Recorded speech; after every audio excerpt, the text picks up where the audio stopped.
Hello বন্ধুরা, welcome to তনুর সংসার।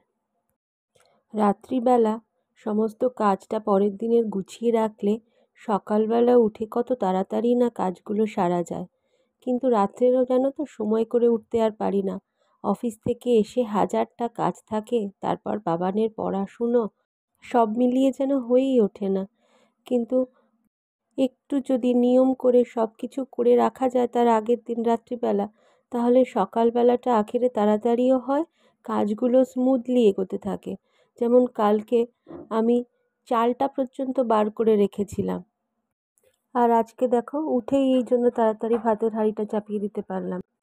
ফ্রিজে বেশ কয়েকটা পটল ছিল, কালকে দেখি সেগুলো একদম হলুদ হয়ে গেছে, তাই সব কটা পটলই একসঙ্গে কেটে নিয়েছি। আজকে ওগুলো দিয়ে একটা সবজি বানিয়ে নেব, কারণ এর থেকে বেশি যখন পেকে যাবে এ বাড়িতে সেটা আর কেউ খাবে না। আগে যখন পটলের এরকম হাল হয়ে যেত, তখন আমার শাশুড়ি কি সুন্দর পটলগুলোকে দুচির করে একটু সেঁকে নিয়ে তাতে তেল, নুন, লঙ্কা, পেঁয়াজ দিয়ে একটা বেশ সুন্দর ভর্তা মতন বানাতো। মাম্মাম বেশিরভাগ খেত রুটি দিয়ে, কিন্তু আমাকেও দিত। আমারও বেশ ভাত দিয়ে ভালোই লাগতো খেতে। মাম্মাম বলতেন মাম্মামের না ঠাকুমা এরমভাবে করে খাওয়াতেন। দাঁড়াও, পটলগুলো ভাজা হয়ে গেছে, তুলে নিই। আর এদিকে আমি আমার ছেলের খাওয়া দাওয়া নিয়ে যেন খুব চিন্তায় আছি। কোনো কিছু আজকাল খেতে চাইছে না, দেখছো তো। সামান্য ড্রাই ফ্রুটস ভেজালে সেগুলোকে পর্যন্ত ফেলে দেয়। তাই এই 2-4 দিন ধরে ছাতুর যে শরবতটা করি, তার আগেই সেগুলোকে একদম ব্লেন্ড করে নিয়ে ছাতু গোলার মধ্যেই সেগুলো দিয়ে দিই।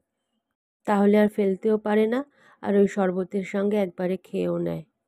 কিন্তু এত বড় ছেলেকে এরকমভাবে কখনো খাওয়ানো সম্ভব বলো তো?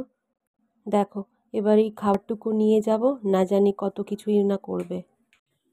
পাখাটা চালিও না, আর দয়া করে নাকটা না সিটকে ওটা খেয়ে নাও। মানে একটা বাহানা চাপা দেওয়ার জন্য আর একটা কথা বলে। ভোলা মাছ খাবে, বায়না। আসলে ভোলা মাছ ধরনের মাছগুলো আমি এই বাড়িতে আনতে পারি না, শ্বশুর খান না বলে। ওই কাটাপোনা বা কাতলা কাটা। কিন্তু আমার মায়ের বাড়িতে এরম ভোলা মাছ বা এই জাতীয় মাছগুলো কিন্তু ঘুরিয়ে ফিরিয়ে হয়। তখন আবার ওখানে খেতে চায় না। মা আমাকে প্রায় রিপোর্ট করে যে শুধু কাটাপোনা আর কাতলা মাছ আনলেই বাবান খাচ্ছে, আর না হলে অন্য কিছু খাচ্ছে না। আসলে বিষয়বস্তুটা হচ্ছে, খাবারটা দেওয়া হচ্ছে তো, কতক্ষণে আর কি সময় নষ্ট করা যায়। দাঁড়াও, কৌশিকের চাটাও হয়ে গেছে, দিয়ে আসি। আর এই যে আজকে ফিনিশ করেছে তাহলে। আর যদি এটা ফেলতো না, সত্যি সত্যি আজকে লাগাতাম মার ওকে। দাঁড়াও, এদিকে এটা কষা হয়ে গেছে, একটুখানি জল দিয়ে দিলাম।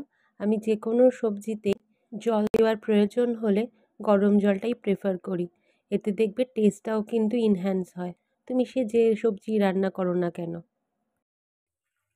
আর পটলের খোসাগুলোকে আজকে বাটবো, এই জন্য আগে থেকে সেদ্ধ করে নিয়ে ঠান্ডা করতে দিয়েছি। আর করব ডিমের কষা। কৌশিক মাছ এনেছে বটে, কিন্তু এখন যা সময় হয়ে গেছে, আর ওই মাছ খুলেও দেখা যাবে না, আর করাও যাবে না, যা হবে কাল দেখা যাবে। তো আজকে এখানেই আমি ভিডিওটা শেষ করলাম। ভালো লাগলে অবশ্যই লাইক করে দিও, চ্যানেলটাকে প্লিজ সাবস্ক্রাইব করার অনুরোধ রইল। সবাই ভালো থেকো, দেখা হবে পরের ভিডিওতে।